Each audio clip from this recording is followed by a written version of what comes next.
My own daughter threw me out of the house the moment she got her hands on $33 million. That is not the sort of sentence you ever think you'll say out loud. It's the kind of thing you read about in the papers or hear whispered about some distant family, never imagining it could be your story.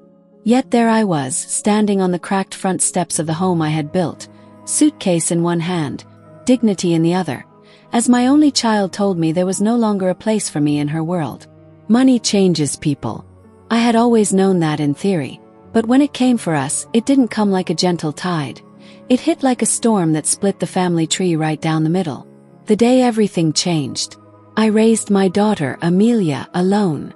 Her father died when she was just a toddler, leaving me with a mortgage, a stack of medical bills, and a grief that never fully went away. But if there was one thing that kept me breathing, it was her.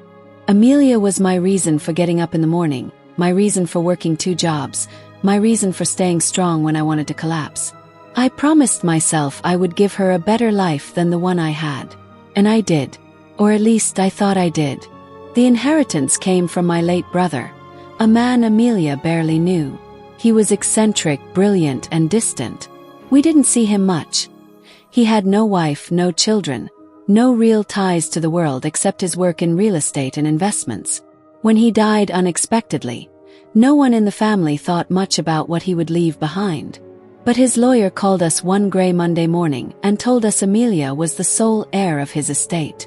$33 million, the lawyer said, his voice echoing across the polished oak of his office. I remember the sound Amelia made. It wasn't a gasp. It wasn't a sob. It was something between a laugh and a choke, the sound of a life instantly rewritten. Her eyes, wide with disbelief, turned to me.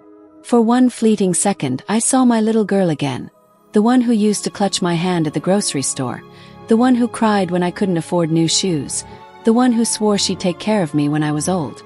But then the second passed. Shifting shadows.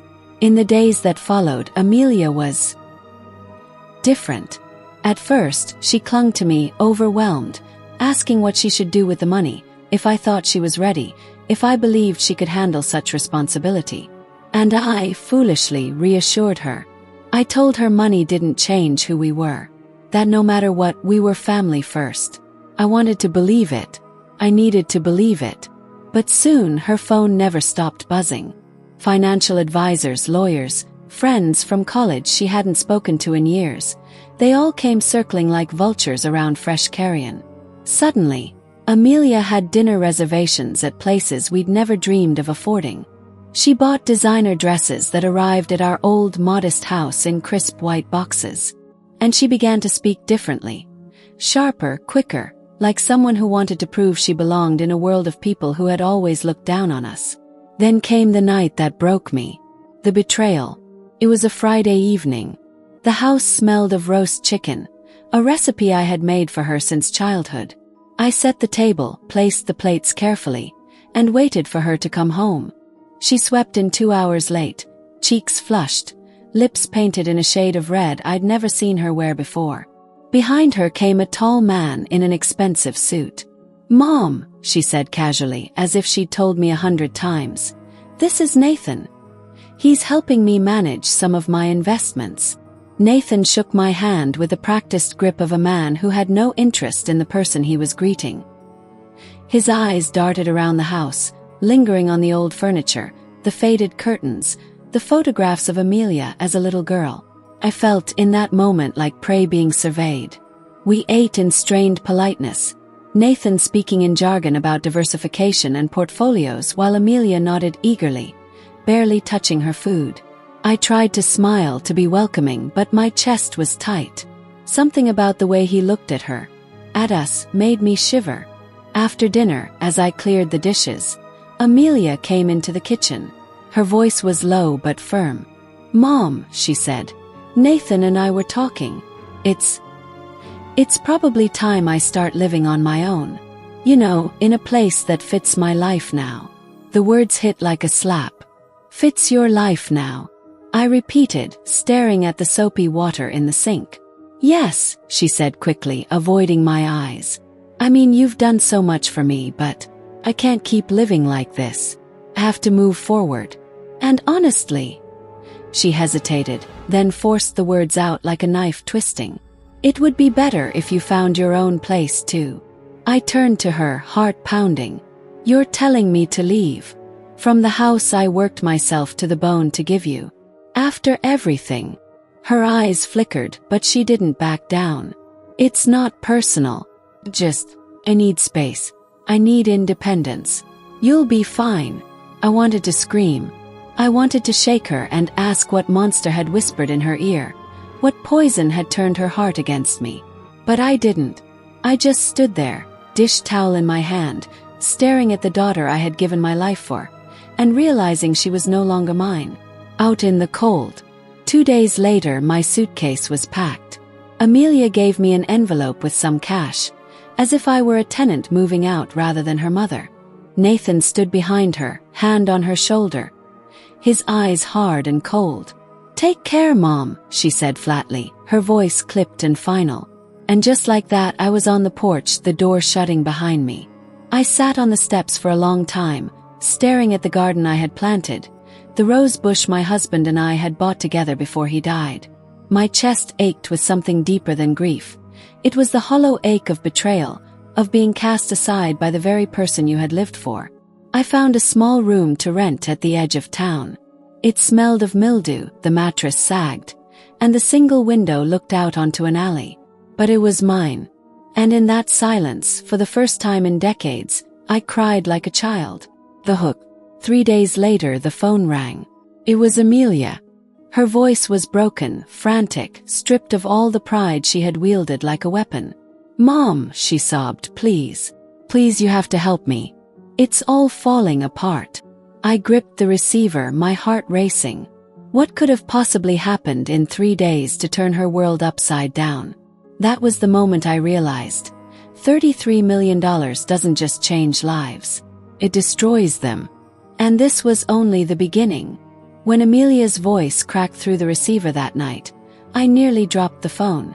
For 3 days, I had sat in that little rented room, staring at the water-stained ceiling, my chest full of grief and rage. I'd replayed every word she said when she pushed me out, each one stabbing deeper. I'd sworn to myself I wouldn't answer if she ever called. But when the phone rang and I heard her sobbing, all the walls I had built inside me trembled. Mom, she whispered through gasps of breath. Please, please come. I don't know what to do.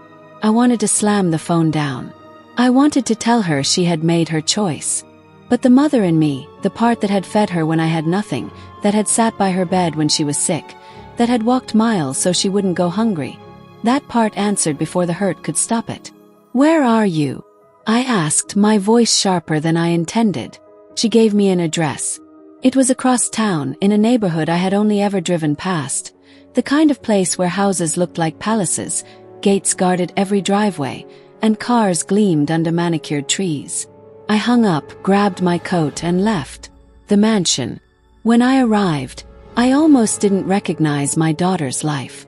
The house stood like a fortress, massive windows reflecting the moonlight, iron gates opening with a quiet hum.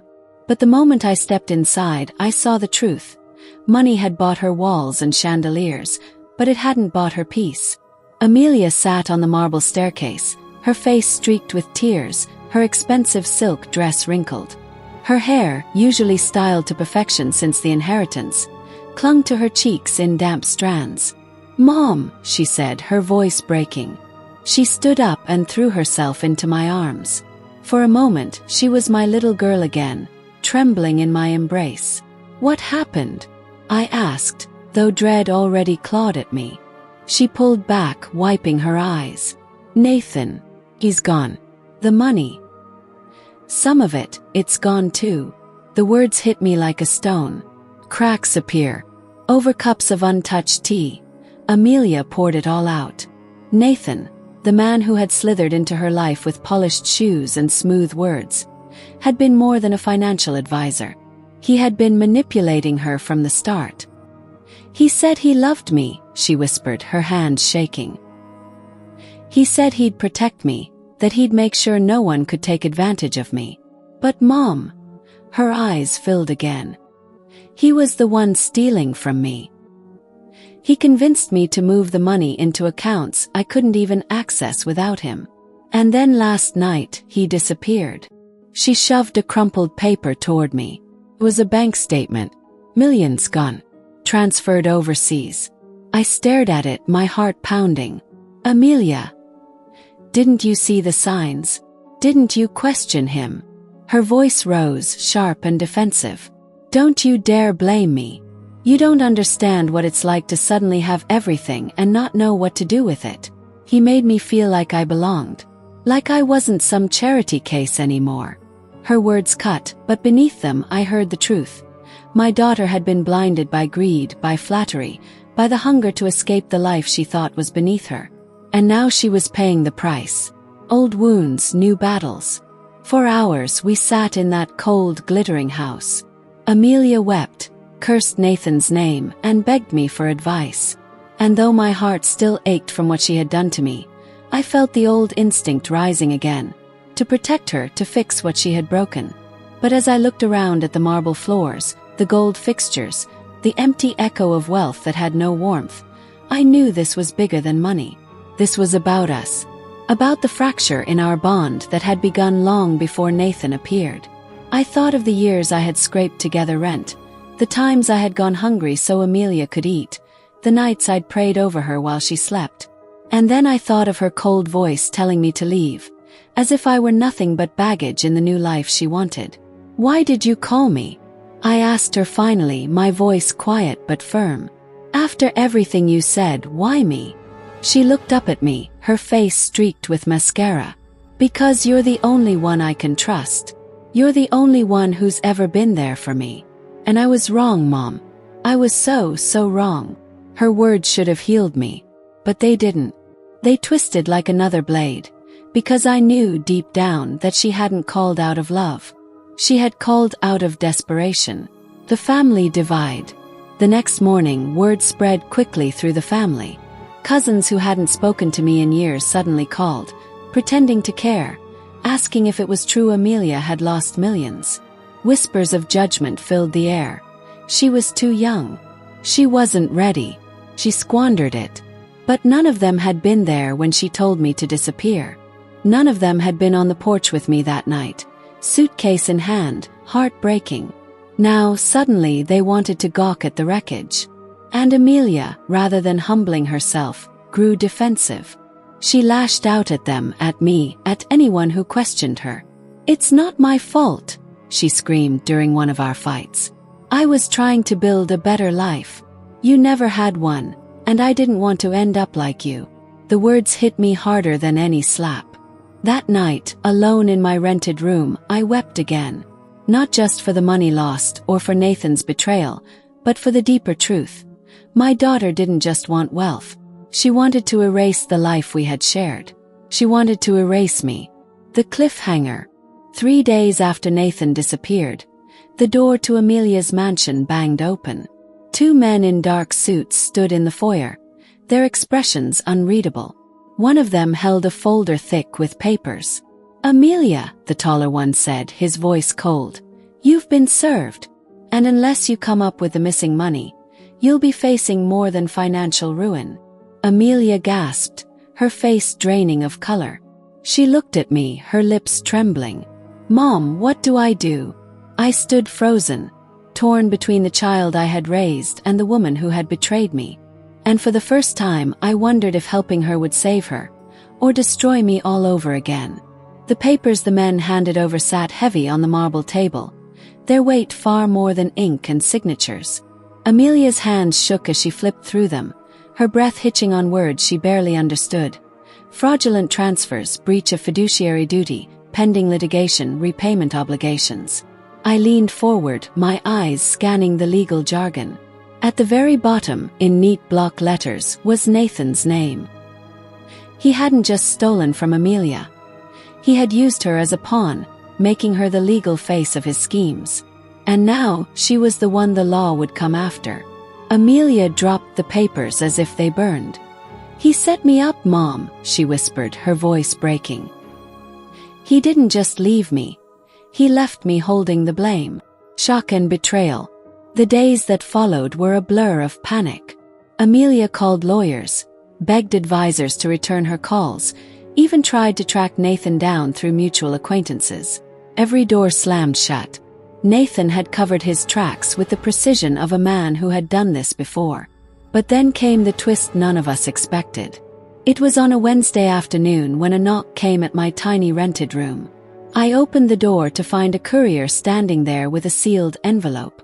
My name was written across the front. Inside I found a letter. Not from a lawyer. Not from Amelia. But from Nathan. My blood ran cold as I unfolded the paper. His handwriting was sharp, arrogant, the strokes of a man who believed he was smarter than everyone else. You think Amelia was the only target? Think again. She's nothing but a stepping stone. You were always part of the plan too. She may have thrown you out, but she's still tied to you. And when she goes down, she'll drag you with her. I sat down hard on the bed, the letter trembling in my hands. Nathan had planned everything. Not just the theft, but the fracture between me and my daughter. He wanted Amelia isolated, desperate, so that when he disappeared, she would be left clinging to nothing. And I, by extension, would be collateral damage. The secret account. I didn't tell Amelia right away. Instead, I went to see my old friend Henry, a retired accountant who had helped me balance my meager finances for years. When he saw the letter, his face darkened. "This man's clever," Henry muttered, tapping the page. "But arrogance leaves trails. If he used Amelia's name for transfers, there may be secondary accounts. Hidden. Sure, perhaps. If we can find them, we can prove she wasn't complicit." We spent hours digging through Amelia's bank statements, cross-referencing numbers, tracing the faint fingerprints of Nathan's fraud. And then Henry found it. A small, nearly invisible transfer buried among the millions. A deposit made into an account not in Amelia's name, but in mine. Froze. "In my name." Henry nodded grimly. "That's what he meant in the letter. He made it look like you were part of this too." The room spun. The betrayal cut deeper than before. Nathan had dragged me into the storm, making it appear as though I had conspired with him. If the authorities saw this before I could explain, I would be ruined alongside my daughter. A mother's choice. That night, I went back to Amelia's mansion, the letter and the bank statement clutched in my bag. She sat in the living room, her eyes red from crying, the untouched dinner still steaming on the table. When I showed her the evidence, her face went pale. "No," she whispered. "He wouldn't. He couldn't. But he had." I watched as my daughter's world shattered all over again. She reached for me, her fingers trembling. "Mom, I'm so sorry. I didn't know. I thought pushing you away would keep me safe, keep me strong. But he was using both of us." Her apology stung, not because it was false, but because it was real. And in that moment, I realized I had a choice. I could walk away, let Amelia face the consequences of her pride and her trust in the wrong man. Or I could fight for her, even after she had broken my heart. The mother in me already knew the answer. The confrontation. 2 days later, we sat across from Amelia's lawyer, the evidence spread out on the table. The man sighed, pinching the bridge of his nose. "This changes everything. If we can prove Nathan forged these transfers and tied them to you, we can shift liability. But it won't be easy. He's vanished. Without him, you're fighting shadows." "Then we find him," I said, my voice sharper than I'd ever heard it. "We find him and drag him into the light." The lawyer looked at me, then at Amelia. "That kind of search is expensive, dangerous, and there's no guarantee." Amelia looked at me with wide, desperate eyes. "Mom, will you help me?" I stared at her. My daughter, who had cast me aside like yesterday's news, who had valued money more than love, who was now begging for the very thing she had once told me to disappear from. My chest ached with the weight of it. "Yes," I said finally. "But this time, Amelia, if we do this, you need to learn what matters. You can't just throw me away again." She nodded, tears streaming down her cheeks. "The cliffhanger." The lawyer leaned forward, his tone grave. "If you're serious about finding Nathan, there's one lead. A property he bought under an alias, cash purchase, no traceable ties, but we found a whisper of it in the records. Cabin deep in the woods miles from here. If he's hiding, that's where he'll be. The room went silent. Amelia clutched my hand, her nails digging into my skin. Mom, we have to go. We have to find him. And as I looked at her, the daughter who had betrayed me, the daughter I still loved, I felt a shiver run down my spine. Because I knew the next step wasn't just about money. It was about survival. The drive to the cabin was long, winding, and heavy with silence. Amelia sat beside me, her eyes fixed on the passing blur of trees, her hands clenched tight in her lap. I could hear her breathing, shallow, uneven, as though each mile we covered was dragging her deeper into a nightmare. I gripped the steering wheel, my knuckles white. I wasn't sure if I was more afraid of what we'd find at the cabin, or of what would happen if we found nothing. For days, I had lived with the knowledge that Nathan had framed me, tied me to crimes I hadn't committed. It wasn't just about Amelia anymore. My name, my freedom, my life were on the line. The lawyer's words replayed in my mind. If he's hiding, that's where he'll be. And if Nathan was there, I intended to look him in the eye. The cabin in the woods. By the time we reached the cabin, dusk had settled into a bruised purple sky. The place looked abandoned. Boards nailed across the windows, weeds overtaking the steps, the faint outline of tire tracks leading up the dirt drive. Are you sure this is it? Amelia whispered, her voice trembling. I nodded, pulling the car to a stop. This is it. We stepped out, the air thick with the scent of pine and damp earth. My heart pounded as we approached the door. It creaked when I pushed it open, revealing a room cloaked in shadows and dust. But beneath the musty smell of neglect, there was something else, the faint trace of cigarette smoke still fresh. He's been here, I muttered. Amelia clutched my arm, her nails digging into my sleeve. Mom, maybe we should leave. Maybe we should call the police. And tell them what? I snapped, though I softened when I saw the fear in her eyes. That a man who's already vanished left us a trail.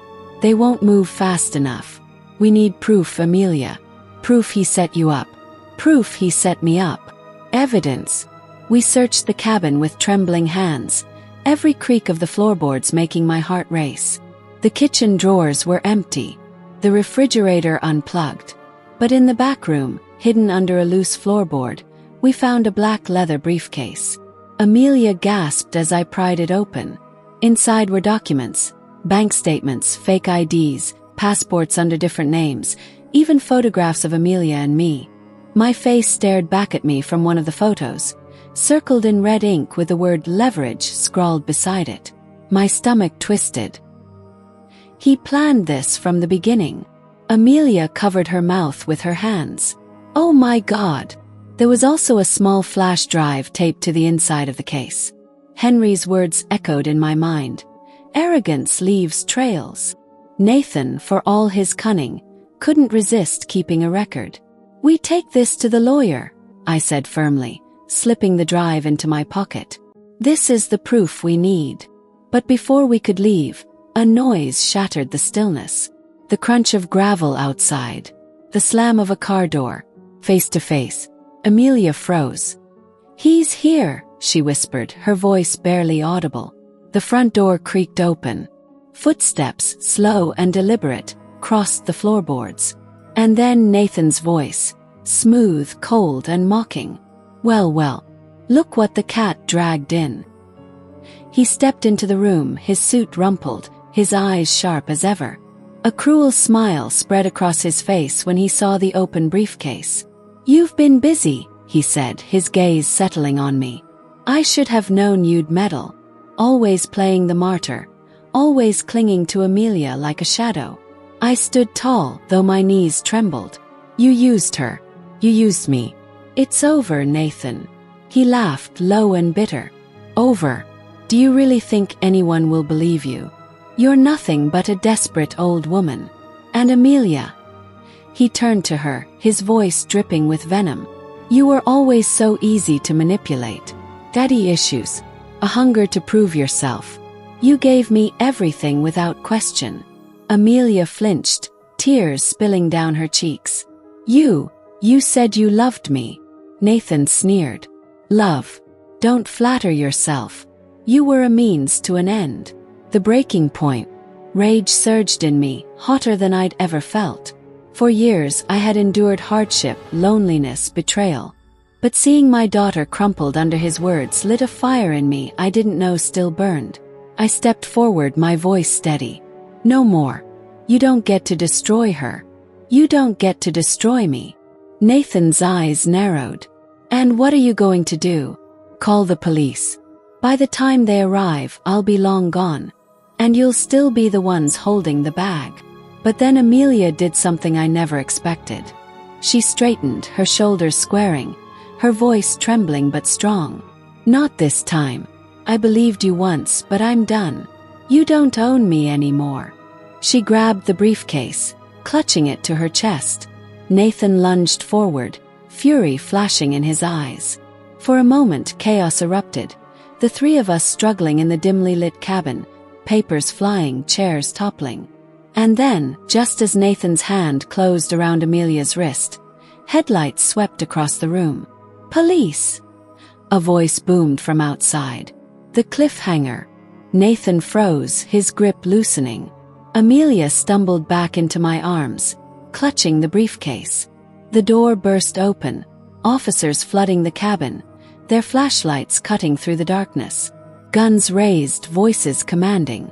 Nathan's face twisted into something feral as he realized the net had closed around him. But just before they cuffed him, he turned to me, his eyes blazing. This isn't over, he hissed. You think you've won. You'll see. You'll both see. And as they dragged him out into the night, I felt Amelia trembling against me, her tears wetting my shoulder. We had the proof. We had him. But his words lingered in the air, heavy and poisonous. Because I knew the fight wasn't finished. Not yet. They led Nathan out in handcuffs under a sky that had gone black and then silver with moonlight. He struggled against the officers for a moment, still full of the venom that had fueled him, shouting accusations and threats as if words could stitch his plans back together. The flashes of blue lights painted his face in harsh, ugly angles. For the first time in weeks, I felt the world tilt toward something that looked like justice. We carried the briefcase straight to my lawyer. Henry's eyes were weary but fierce. This is everything, he said, rifling through the documents as if he could make law move faster. The flash drive, the forged IDs, the ledger of transfers. Each paper was a nail in the coffin of Nathan's story. He'd been arrogant enough to keep the receipts. He'd been sloppy enough to leave evidence. For all his smooth talk, he'd underestimated the kind of stubborn, ordinary people who remember a mother's name and keep their eyes open. The prosecutors moved quickly once we presented the evidence.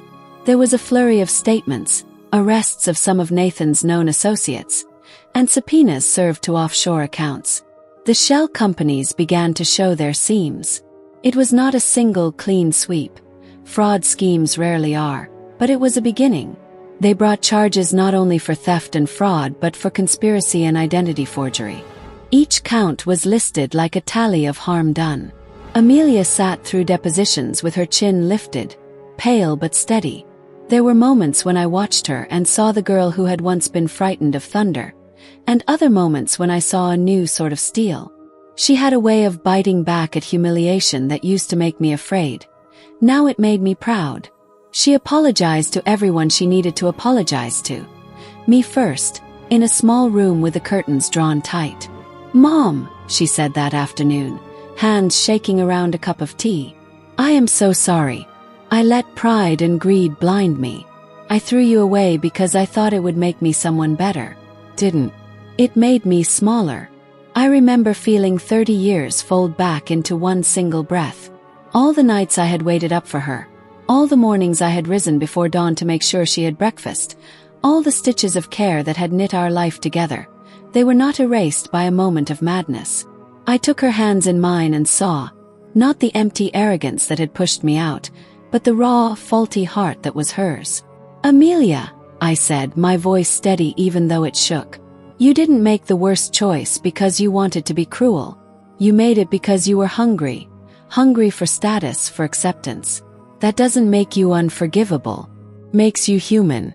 But we have to build something different now. She nodded, and for the first time since the inheritance, we began to talk like mother and daughter again. Slowly, with pauses and careful breaths. She explained the late-night meetings, the floods of calls that made her feel important, the way Nathan had flattered her into believing she was smarter than everyone else. She told me how he'd whispered that people like us could be elevated if we only allowed a little reinvention, and how desperation made her accept his plan before she'd thought to ask questions. It took months to unwind the legal knot he had tied around her life. Prosecutors moved on the shell accounts, and a few small recoveries trickled back, not enough to restore everything, but enough to show there had been movement toward restoring what was lost. Nathan's arrest unspooled other threads. He wasn't a lone wolf as we had feared. He had been part of a ring that preyed on sudden wealth, on families who couldn't see how quickly predators circulated around windfalls. Some of his associates were caught. Others attempted to slip away. The prosecutors worked with international agencies to freeze assets and repatriate funds when possible. It wasn't clean and it wasn't swift. But with every hearing, with every signed affidavit, the ledger of harm tilted back toward balance. The court hearings were grueling. My name was dragged before men in robes and pens. My finances were traced forensically. My records were cross-checked. People asked the kinds of things you never expect to explain in public. Who gave you what money and when, who had access to the safe, why certain decisions had been made. For the first time in my life, my private choices were displayed under bright lights. Stung. But Henry and Harrington and Cole had arranged an ironclad narrative. My life was lived in scarcity and prudence. There was no motive, no pattern of complicity. The judge listened. The law, slow and somber, weighed ounces of evidence and dismissed the rest with a hand that meant to be fair. Ultimately, we were cleared. The county issued a formal statement acknowledging the evidentiary trail that showed Nathan's fingerprints. There were consequences for him that reached beyond the formalities. The media, which had at first helped amplify the rumor and the spectacle, now turned its cameras toward culpability. Articles tracing Nathan's fraud began to appear. That strangely felt like a strange bomb. Publicity is a blunt instrument, capable of harm when wielded without context, but capable of correction when the full story is told. People who had whispered behind their hands reached out with apologies that sometimes felt too small and sometimes felt like lifelines. Old friends and distant cousins who had been tentative now made calls. Some relationships could not be mended. Others, like a wilted plant given water, began to show signs of life. Amelia faced her own quiet reckonings. She had to answer to banks, to family, to herself. She began therapy in earnest, sitting across from a woman who would not flinch at the story but instead helped her unspool the threads of why she'd run so hard from the life she had. She volunteered in the community, taking part in classes teaching financial literacy to young adults, an effort not to give back what a thief had taken, but to make sure other families didn't fall prey to the same seduction of easy status. Over time, those actions began to stitch her reputation into something steadier. For me, the healing was quieter but no less profound. I moved back into my own house once the injunctions and the clearances made it safe. Returning felt like stepping into a room I had left with the light still on. Comfortable, familiar, with a few things rearranged by necessity. I replanted a rose bush where one had been broken during the storm, and each morning I watered those new shoots as if the act itself might coax forgiveness into the soil. I joined a small church group again, not for dogma but for companionship, women who had known grief and had learned to name it. We baked pies for shut-ins, organized drives for winter coats, and quietly spoke of boundaries. I learned to ask for help. People learn that late in life sometimes, and it is both humbling and opening. There was one hearing late in the spring that stands in my memory like a turning point. The prosecutor rose, voice steady, and laid out the tapestry, thread by thread. Nathan's ring had used flattery and secrecy. It had looked for the lonely and the proud. The judge, a woman with an expression sharper than her black robe, spoke of damage done not only to accounts but to trust. Nathan received a sentence that would keep him from preying on the vulnerable for years. He was required to make restitution where possible. He faced fines and restrictions. Justice, imperfect as it is, had been doled out. After the ruling, something unexpected happened in a small municipal courtroom hallway. Clarissa, who had been a minor player in another case tangentially connected to the scheme, crossed paths with me. I had not sought confrontation. Indeed, I had learned enough to know that closure often arrives in small gestures rather than grand pronouncements. She stopped, looked at me, and in a voice softer than I would have believed said, "I'm sorry. It wasn't a performance. It wasn't complete. But sometimes, the first whisper of apology is a seed. We have all been hobbled by our choices. Not all of the broken places healed. Some relationships could not be restored without scars." My son, who had watched his daughter be consumed by a hunger for a life she thought she deserved, had many nights of angry silence and some nights of biblical grace. We took it 1 hour at a time, one meal at a time. We learned again the small tools of family. Conversation that bears truth, presence that does not demand perfection, boundaries that protect the young and the vulnerable. There was a final, gentler twist, one that felt like mercy more than drama. The estate my brother had left, the $33 million that had first looked like a glittering weapon, turned out to be less monolithic than rumor had made it. Investments and trusts unraveled, and while much had been blown away by Nathan and his circle, some remained tied up in longer-term holdings that produced steady, modest returns. The family created a small foundation in my husband's memory, named not for the sum but for purpose, to provide scholarships and modest grants for community families in the county who needed help starting businesses or paying for education. Amelia became part of that work, not as a headline figure but as a hands-on volunteer, bringing her hard-earned lessons into classes and mentoring young women. It was a redemption that did not erase mistakes but redirected them. On an evening that smelled of late summer, my grandchildren ran through the yard, shrieking with a freedom that was medicine. I sat on the porch with Amelia beside me. She reached for my hand without pomp or apology, just the simple, earnest gesture of someone who has learned to keep company with humility. The roses were heavy with bloom, their scent warm in the twilight. "You saved me," she said quietly, not soliciting absolution but confessing a truth she had learned the hard way. "No," I answered, squeezing her fingers. "You saved yourself the day you decided to look up from the mirror and see the people who loved you. I only stayed." We laughed then, soft and relieved, the kind of laugh that comes after the storm has broken and the house is still standing. The police reports, the court orders, the columns of legalese, those were the bones of the story. But what I will remember most are the small stitches: a daughter's hand finding her mother's again, a neighbor bringing a pie, a judge who read facts and decided mercy where the law allowed it. If there is one thing I want anyone listening to take from this, it is this: money can magnify what is already in us. It can be a mirror reflecting our best and our worst. It can be a test that reveals who will stand with you when the wind blows. And if you are tossed by the tide, there is a way back toward shore, though it may be slow and require many hands to pull you in. My life is not the tidy story some headlines crave. There are days I wake with a hollow ache, and others I wake with gratitude so hot it rises like steam. I tend my roses, I teach my grandchildren to set the table, and I sit with people who have known loss in its many forms. I read their names into prayer. I keep my files organized and my doors locked.